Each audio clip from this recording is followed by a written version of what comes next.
Hello, नमस्कार। आप सबका स्वागत है आपकी अपनी दक्षता टीचिंग अकेडमी में। तो आज मैंने लिए हैं 2016 में जो केवीएस एग्जाम हुआ था उसके मैंने रीजनिंग क्वेश्चन आपके साथ मैं शेयर कर रही हूँ इस वीडियो में।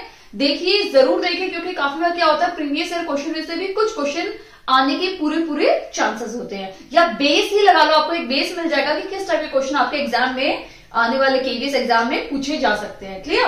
तो हम क्वेश्चन स्टार्ट करते हैं। Square is related two cube. Question में क्या बोला है, ये एक क्वेश्चन है, रिलेशन वाला क्वेश्चन आया हुआ है कि यहां पूछा है square is related two cube. ठीक है, अब आपको पता है स्क्वायर कैसा होता है, कुछ इस तरह का होता है। ठीक है, और क्यूब कैसा होता है, क्यूब कुछ इस तरह का होता है। ठीक है, तो अगर आप दोनों के दोनों फिगर को देखोगे तो ये तो कुछ बिल्कुल सेम लग रहे हैं। सिर्फ प्रॉब्लम यहाँ पे कहां पे है, एक ये जो फिगर है ये 2 डायमेंशन फिगर है और ये हमारा 3 डायमेंशन फिगर है। क्लियर? अगर मैं सिर्फ इसके आगे की बात करूं तो ये मेरा क्या बन जाता है, एक स्क्वायर। क्लियर? तो वैसे ही क्वेश्चन ने पूछा है इसी सेम वे में हमें रेक्टेंगल का बताना है। ठीक है, तो रेक्टेंगल किस शेप का होता है, इस तरह का होता है। तो इसका जो 3D स्ट्रक्चर होगा वो कैसा होगा, कुछ इसी तरह का होगा। ठीक है, और इस स्ट्रक्चर को हम क्या बोलते हैं, क्यूबॉइड, क्योंकि 3 डायमेंशन में ये क्यूबॉइड होता है, यानी हमारा ऑप्शन नंबर ए इसमें राइट आंसर है। क्लियर? ऑप्शन नंबर ए इसमें हमारा करेक्ट आंसर है। क्लियर? तो इस टाइप के रिलेशन वाले क्वेश्चन भी एग्जाम में काफी बार पूछे जाते हैं। ओके, नेक्स्ट क्वेश्चन देखते हैं। नंबर 2 हम देखते हैं, select the figure from the alternative. यानी हमें ये एक सीरीज दी हुई है। ठीक है, ये एक नॉन वर्बल टाइप के क्वेश्चंस आते हैं एग्जामिनेशन, जिसमें आपकी टोटली इमेजिनेशन पे डिपेंड होता है। ठीक है, अगर आप देखेंगे फर्स्ट फिगर को तो इसमें ये कुछ इस तरह से बना के, अगर आप इसका फिगर देखेंगे, ये जो एक बकेट शेप, या हम बोल सकते हैं एक बकेट की तरह जो शेप बना हुआ है ना, इसका जो ओपन माउथ है वो इस तरफ है, यानी ये कुछ इस डायरेक्शन में है। उसके बाद इसकी डायरेक्शन सीधी हो गई है। ठीक है, पहले ये कैसे है, इस डायरेक्शन में है, सेकंड में देखोगे तो ये सीधा हो गया, थर्ड में देखोगे तो फिर ये थोड़ा टिल्ट हो गया, तो ऑब्वियसली बात है चौथे में बिल्कुल सीधा हो जाएगा। ठीक है, पहले ऐसे था, फिर ऐसे हुआ, फिर ऐसे हुआ, अब सीधा हो जाएगा, यानी ये सारे के सारे सीधे हैं। ठीक है, अब हमें नेक्स्ट देखना है, क्योंकि हमें एक एक करके सारे इनको ऑप्शंस को एलिमिनेट करते हुए जाना है। तो यानी जब सारे के सारे सभी का एक ही साइज है तो इसमें एलिमिनेशन का कोई चांस ही नहीं बचता। फिर अब अगर आप इसको देखोगे तो ये कुछ इस साइड ब्लैक साइड है। ठीक है, यानी राइट साइड ब्लैक साइड है। तो अगर आप देखेंगे तो इसमें तो लेफ्ट साइड है, तो यानी ये ऑप्शन हमारा कैंसिल हो गया। इसमें राइट साइड में, इसमें राइट साइड में, इसमें राइट साइड में, यानी अभी हमारा जो आंसर है वो इन तीनों में से ही आंसर आने वाला है। ठीक है, अब हम नेक्स्ट चीज देखते हैं, ट्रायंगल। ट्रायंगल में अगर आप देखोगे तो ट्रायंगल का ये जो ब्लैक पोर्शन है, मतलब एक तरफ से इस तरह से कलर किया हुआ है, तो ये किस तरह से है, ट्रायंगल का इस तरह से पोर्शन है। नेक्स्ट में देखोगे तो ये वाला साइड ना इस साइड को के पास पॉइंट आउट कर रहा है। नेक्स्ट में देखोगे तो यहां से लेके सिर्फ वो यहां पे टिल्ट हुआ है थोड़ा सा, यानी ट्रायंगल कुछ इस तरह से बन गया। ठीक है, पहले सीधा था, फिर वो इस तरह से ट्रायंगल बन गया। अब ऑब्वियसली बात है तीसरे में इस तरह से बनेगा, देखो। ठीक है, पहले इस साइड था, फिर इस पे आया, फिर यहां पे आ गया, तो चौथे में यहां पे आएगा ना। तो यहां पे देख लेते हैं, अगर आप इस फिगर में देखेंगे तो ये इस साइड है। ठीक है, फर्स्ट में यहां था, अगर आप ध्यान से देखेंगे, सेकंड में वो इस साइड आ गया, थर्ड में वो सेंटर में आ गया, तो फोर्थ में वो ऑब्वियसली बात है इस साइड आएगा। ठीक है, इस साइड कौन सा है, ये है हमारा इस साइड। ठीक है, इस साइड यही है ना। ओके, ये किस साइड है, ऑपोजिट साइड है। ये किस साइड है, ऑपोजिट साइड है। तो ये भी कैंसिल हो गया हमारा ऑप्शन, ये भी कैंसिल हो गया, यानी हमारा जो आंसर है वो क्या है, ऑप्शन नंबर बी। समझ में आया आपको? यहाँ पे एंगल बहुत मैटर करते हैं कि ये स्ट्रेट है तो इस तरह से मुड़ सकता है 90 डिग्री पे, इस तरह से 180 डिग्री पे मुड़ सकता है, इस तरह से 270 डिग्री पे मुड़ सकता है, या फिर कई बार होता है कि 0 डिग्री से स्टार्ट हुआ वो, यानी यहां से स्टार्ट हुआ वो थोड़ा सा 30 डिग्री लेगा, जैसे यहाँ पे 30 हुआ, फिर 45 हुआ, फिर 45 हुआ, तो 90 डिग्री बन गया, फिर वो थोड़ा सा और चेंज कर सकता है। तो इस तरह से एंगल देखिए, आपको ध्यान देना है कि वो किस किस डायरेक्शन में कैसे वो चीजें चेंज हो रही हैं। पहले ट्राई करो एलिमिनेट करने की, तो आपको राइट आंसर मिल जाएगा। क्लियर? नेक्स्ट क्वेश्चन देखते हैं। ये ब्लड रिलेशन के क्वेश्चन है, और इससे पहले वाले वीडियो में मैंने आपको समझाया था कि किस तरह से आपको बनाना है। एक ही लेवल पे आपको बनाना है। अगर आप हो, आपका भाई है, आपकी बहन है, आपके कजिन्स है, तो वो एक ही लेवल पे बनेंगे। आपके चाचा, मामा, बुआ, फूफा, डैड, मॉम, वो सारे आपसे ऊपर वाले स्टेज में बनेंगे, और दादा दादी उससे ऊपर वाले स्टेज में आएंगे। अगर आपके भाई बहन की कोई बच्चे हैं या आपके नीस नेफ्यू है, वो उससे नीचे स्टेज में आएंगे। क्लियर? तो आपको डिफरेंट डिफरेंट स्टेज वाइज, जब भी आपको ब्लड रिलेशन वाले क्वेश्चन करने हैं, वो स्टेज वाइज ही आपको करनी है। ठीक है? अब इस क्वेश्चन को देख लेते हैं। कनिका सेड, तो सबसे पहले जब भी कोई बोलता है उसको हमें लेना है, यानी कनिका ने बोला। कनिका ने क्या कहा? विवेक मेरी माँ का इकलौता बेटा है और जया की इकलौती बेटी सोनम का पिता है। तो हमें सोनम और कनिका का रिलेशन बताना है। ठीक है? तो सबसे पहले क्या बोला है? कौन बोल रहा है? सबसे पहले कनिका।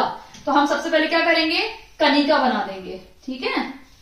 तो सबसे पहले हम क्या करेंगे? हमने कनिका को लिख दिया क्योंकि कनिका बोल रही है। ठीक है? क्या बोला कनिका ने? अब हमें एक ऐसा रिलेशन निकालना है, कनिका का करीबी रिलेशन, मेरा भाई, मेरी बहन, मेरी माँ, मेरा पिता, वो देखना है। तो Kanika said Vivek is my mother. तो आ गया ना कनिका का एक relation, my mother.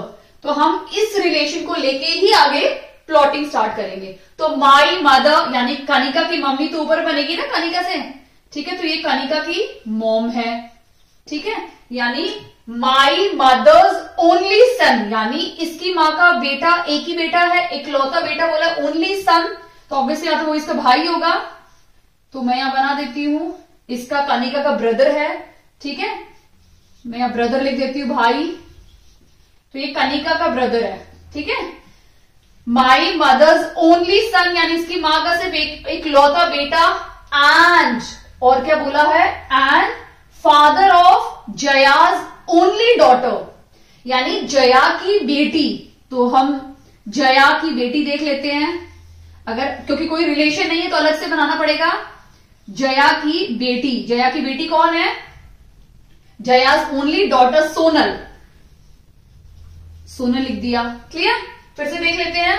And father of Jaya's only daughter Sonal, यानी सोनल के फादर है ये, जो भी कनिका का भाई है। तो ऑब्वियसली बात है जया इसकी वाइफ हो जाएगी। ठीक है? तो ये कौन है? जया किसकी? इसकी वाइफ है। और इसकी बेटी कौन है? सोनल। सोनल इसकी बेटी है। क्लियर हो गया? अब मैंने इससे पहले आपको समझाया था कि आपको प्लस यूज करना है मेल के लिए, माइनस यूज करना है फीमेल के लिए, जब आपको ABCD या कोई अल्फाबेट दिया, बट यहाँ पे क्लियरली नाम दिया, तो यहाँ पे आपको प्लस माइनस डालने की कोई जरूरत नहीं है। तो ऑब्वियसली बात है, अगर ये सोनल की बेटी है तो इसके फादर है, तो ये इसकी बेटी भी है। ठीक है? यानी सोनल की ये मम्मी है, ये पापा है, और ये सोनल की बुआ हो गई। ठीक है? तो अब पूछा है कि सोनल और कनिका में क्या रिलेशन है। तो ये कनिका है और ये सोनल है, इन दोनों में क्या रिलेशन है? पूछा है हाउ सोनल, सोनल का रिलेशन पूछा है कनिका के साथ। तो ऑब्वियसली बात है, ये इसकी इंग्लिश में क्या हो जाएगा? नीस। ये कौन है? नीस है, या हम बोल सकते हैं भतीजी। ठीक है? बट अगर कनिका का रिलेशन पूछते सोनल से, तो सोनल की क्या हो जाती? बुआ। ठीक है? बुआ हो जाती है हिंदी में, और इंग्लिश में क्या बोलेंगे इनको? सोनल की ये क्या है? इनके फादर की बहन है। ठीक है? बुआ बोल सकते हैं इनको, या आंटी बोल सकते हैं। आंटी भी यूज करते हैं वर्ड, चाची, मामी सबके लिए। तो यहाँ पे आंटी भी हो सकते हैं, लेकिन कई बार आंटी को मेंशन करते हैं तो हिंदी में ज्यादा अच्छे से स्पेसिफाई किया जाता है।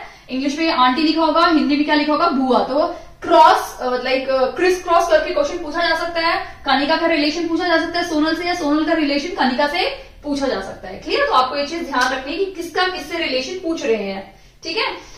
तो यहाँ पे सोनल का पूछा था हाउ सोनल, तो सोनल का रिलेशन बताना है। सोनल उसकी क्या है? नीस है, या हम बोल सकते हैं भतीजी है। क्लियर? अब हम नेक्स्ट क्वेश्चन देखते हैं। फिगर भी आपके एग्जाम में पूछे जाते हैं और 2016 में ऑलरेडी पूछा गया है। तो अगर आप इसमें देखेंगे तो यहाँ पे आपको सबसे पहले समझना है कि ये किस टाइप का फिगर बनाया हुआ है, क्योंकि हमें यहाँ पे क्वेश्चन मार्क में कुछ ना कुछ फिल करना है। क्लियर? तो अगर आप इसमें ध्यान से देखेंगे तो यहाँ पे कितने एरो है? 1 2 3 4 5। यहाँ 5 एरो है, फिर 1 2 3 4, या 4 हो गए, फिर या 3 हो गए। तो यहाँ पे 3 थे, 2 हो गए, तो उसके अगर हम ये पैटर्न देखें 5 4 3 3 2 1 आना था, तो ये पैटर्न हमारा रॉन्ग हो गया, वो हम अप्लाई नहीं कर सकते हैं। ठीक है, उसके बाद आप यहां से चेक कर सकते हो, जैसे मैंने ऐसे चेक किया तो आप इस तरह से भी चेक कर सकते हो।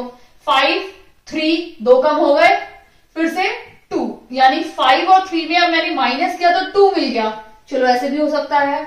4 में से 2 मैंने माइनस किया, यानी 4 थे यहाँ पे, यहाँ 5 थे एरोस और यहाँ पे 3 एरो है, मैंने दोनों को माइनस किया तो मुझे यहाँ 2 मिल गए।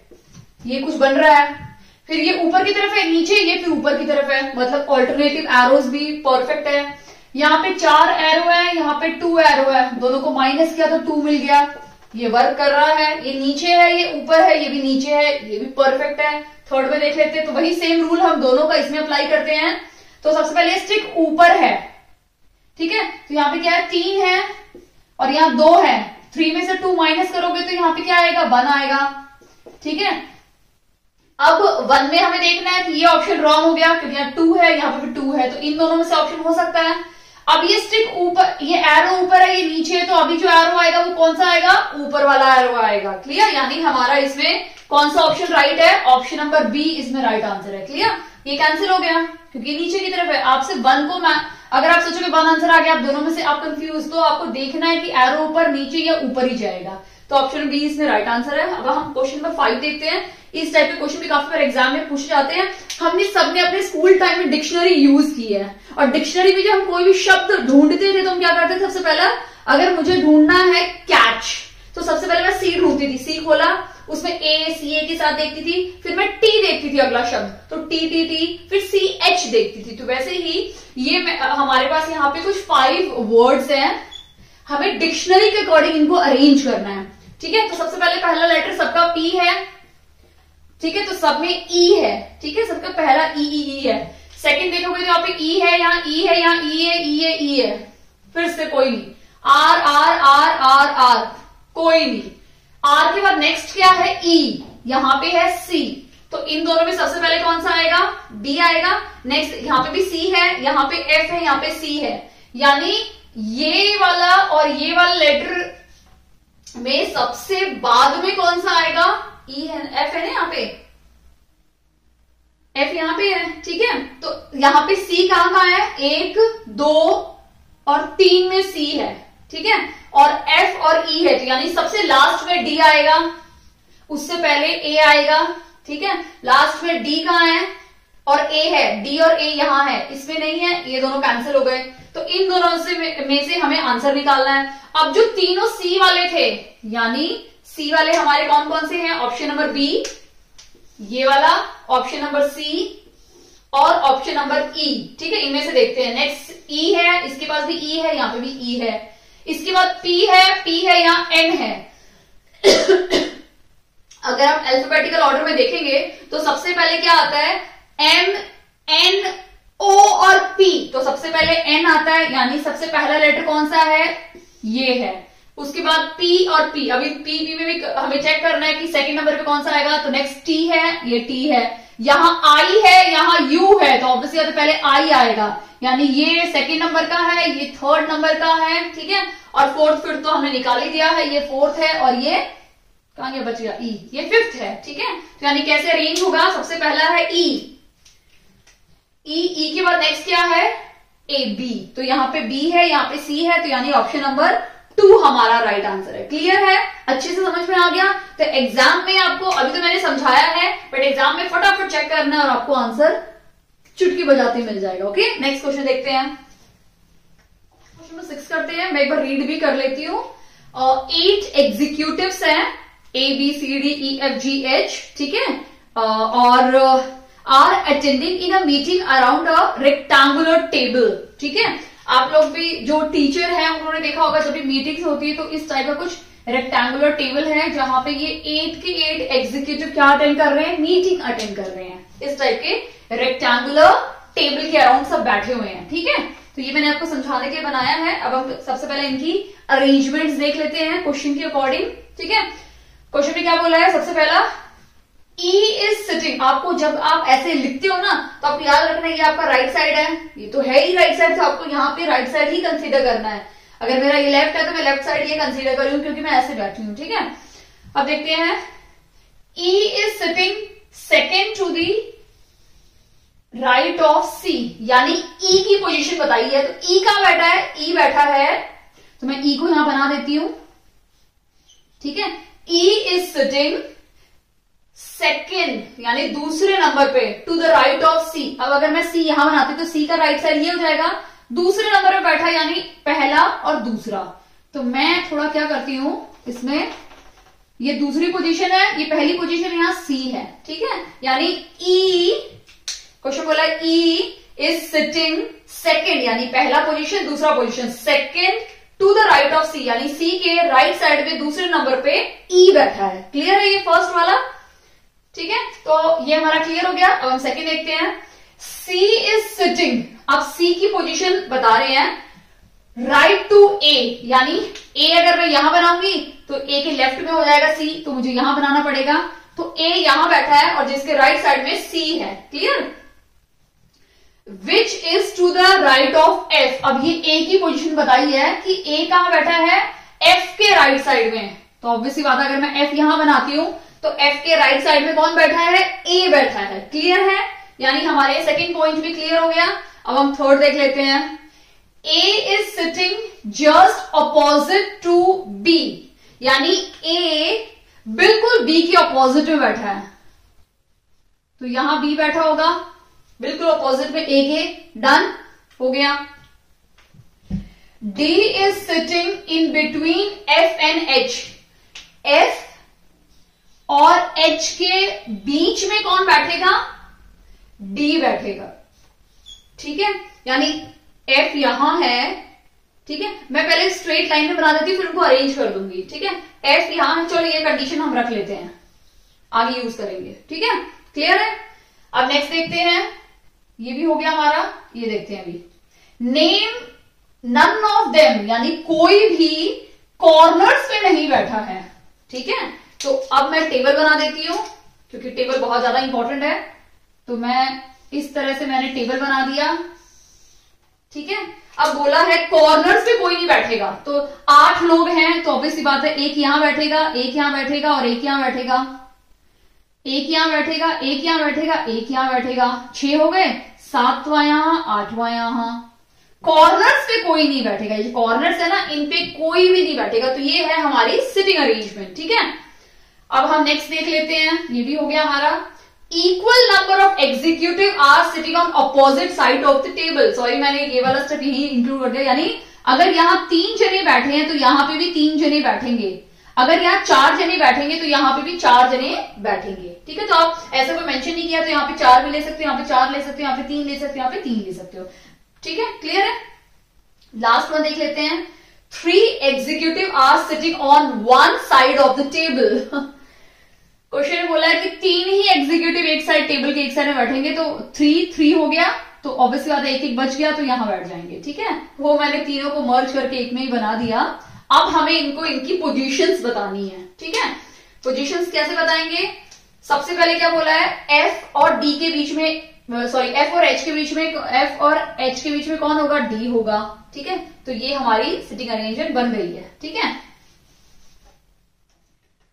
तो सबसे पहले क्या बोला है, कोई भी कॉर्नर पे नहीं बैठा है, तो मैं सबसे पहले क्या करती हूं,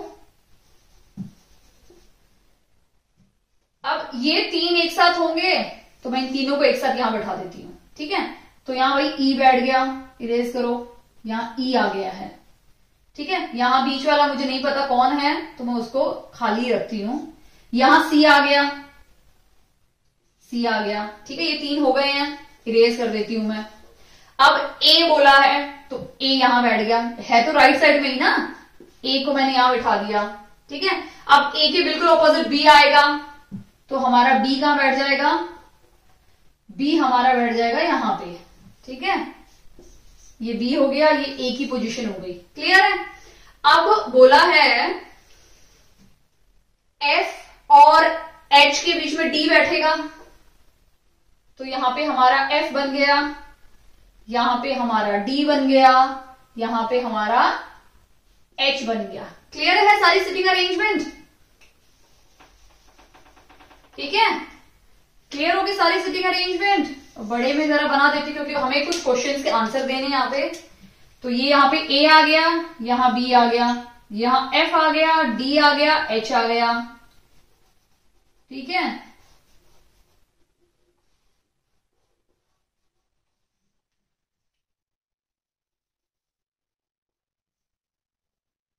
यहाँ ई आ गया और यहाँ सी आ गया, ठीक है। क्लियर हो गया? कौन सा बच गया? A B C D E F G बच गया। तो जी आ गया मेरा यहाँ पे। सबकी सिटिंग अरेंजमेंट परफेक्ट हो गई। अब हम आंसर्स देते हैं, ठीक है। What is the position of G? अब हमें जी की पोजीशन बतानी है, ठीक है, विद रिस्पेक्ट, यानी किसके रिस्पेक्ट में? सी के रिस्पेक्ट में।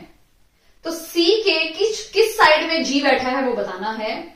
Just opposite? बिल्कुल नहीं, बिल्कुल ऑपोजिट नहीं बैठा है।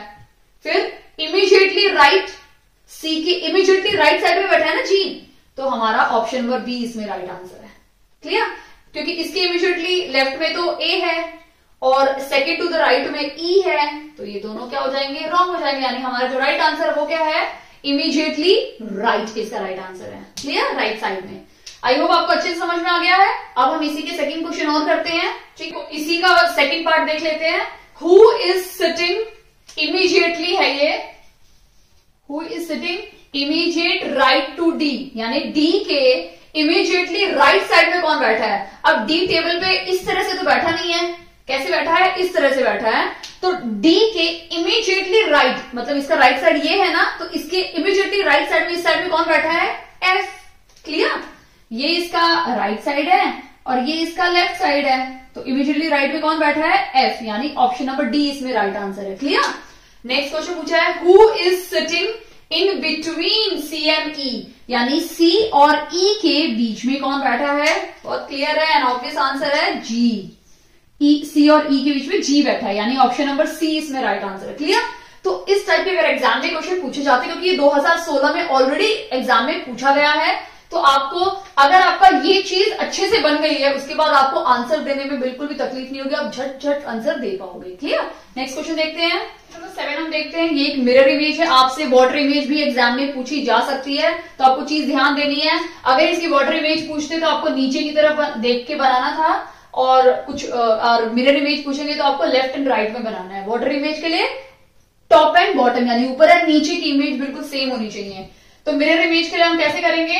सबसे पहले तो हम इस तरह से ये आएगा, ठीक है, सभी इस तरह से ही है, ठीक है। उसके बाद पहला डंडा ऊपर, दूसरा बीच में, ठीक है, तीसरा इन दोनों के बीच में, चौथा यहां, पांचवा कुछ इस तरह से आपका बनेगा। कोई फिगर है इस तरह से? फर्स्ट वन, ये देखो यहाँ पे गड़बड़ है, तो ए कैंसिल हो गया। बी में टी इस तरह से, टी को इस तरह से बनना था, तो ये भी कैंसिल हो गया। सी कुछ हद तक सेम है, बट डी को भी हमें देखना पड़ेगा। डी में ये दोनों ज्वाइंट है, यहाँ पे ज्वाइंट नहीं है, इसका मतलब ऑप्शन नंबर सी हमारा राइट आंसर है। क्लियर? तो इस तरह से आपको देखना है कि मिरर इमेज, मैंने एक वीडियो भी बना के रखी है, आप उसको भी देख सकते हैं। मैंने सिंपल बताया है कैसे क्या चीज बनानी है, ठीक है। तो आपका जो ये नियर चीज होती है, जो मिरर के पास होती है, वो पहले बनती है, और बाद में जो दूर वाली चीज दूर ही बनेगी। आपको ये चीज ध्यान देनी है, ठीक है। अभी हम क्वेश्चन नंबर 8 देखते हैं, क्योंकि क्वेश्चन नंबर 8 है हमारा डायरेक्शंस पे, और डायरेक्शंस बहुत इंपॉर्टेंट है। फ्री के नंबर आपके आ जाएंगे अगर आपको डायरेक्शंस का थोड़ा सा भी ज्ञान है, आप इसको अटेम्प्ट कर पाओगे। डायरेक्शंस के लिए एक चीज ध्यान देनी है आपको कि ये नॉर्थ होता है, ये साउथ, वेस्ट एंड ईस्ट, ये चारों को दिमाग में रख के ही आपको डायरेक्शंस बनाना है, ठीक है। हम इस क्वेश्चन को देख लेते हैं। Kalpana is standing 6 metre to the south of Alka, यानी कल्पना खड़ी है 6 मीटर अलका के साउथ में, ठीक है। तो कल्पना कहां खड़ी है? Kalpana is standing 6 metre to the south of Alka, यानी अगर अलका यहां पे है तो अलका के साउथ में कौन है? कल्पना। इस तरह से कल्पना, और कितना डिस्टेंस है? 6 मीटर का, ठीक है। Sania stands 12 metre to the east of Kalpana. अब ये सानिया कहां खड़ी है? 12 मीटर पे कल्पना के ईस्ट। अब कल्पना यहां पे, कल्पना का ईस्ट इस साइड आएगा, तो हम बना देते हैं सानिया को 12 मीटर। यहां सानिया है, ठीक है। बट क्वेश्चन में बोला है but Sameer is 10 metre to the south of Sania, यानी सानिया के साउथ में कौन है, समीर है। कितने डिस्टेंस पे, 10 मीटर पे। तो इसका साउथ तो नीचे बनेगा, ये 10 मीटर और यहां समीर है। क्लियर है, हम यहां तक पहुंच चुके हैं, समीर वाला हो गया।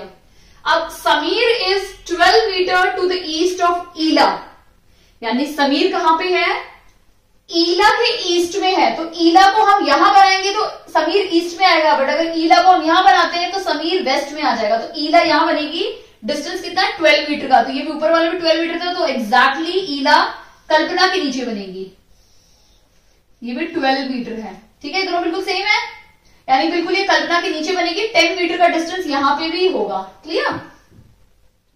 Jasmine is standing 8 metre to the north of Ila, यानी ईला के नॉर्थ, नॉर्थ मतलब ऊपर, ऊपर की तरफ कौन है, जैस्मिन है। कितने डिस्टेंस पे, 8 मीटर पे। यानी ये आप देख रहे हो 10 है, इसमें से 2 कम कर दो, तो यहां पे कहीं जैस्मिन है जिसका डिस्टेंस कितना है, 8 मीटर का।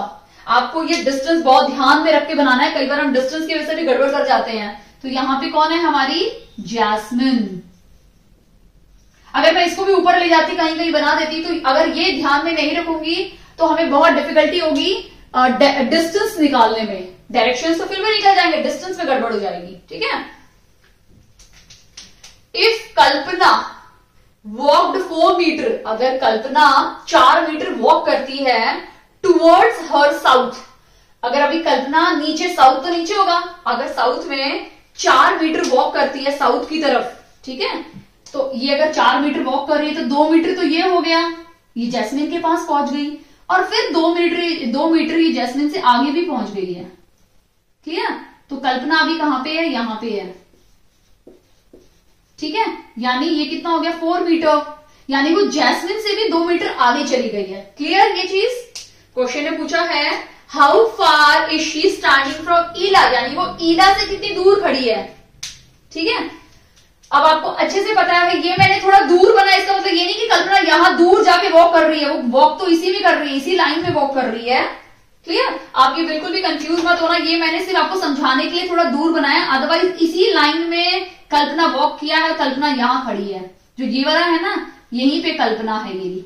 तो कल्पना ईला से कितनी दूर है, आपने देखा कि यहां तक का 8 मीटर डिस्टेंस था, जिसमें से कल्पना ने 2 मीटर कवर कर लिया, तो 8 में से 2 माइनस कर दो, क्या बचा, 6, यानी कितने डिस्टेंस पे कल्पना खड़ी है, 6 मीटर के डिस्टेंस पे, यानी हमारा ऑप्शन नंबर डी इसमें राइट आंसर है, 6 मीटर। क्लियर।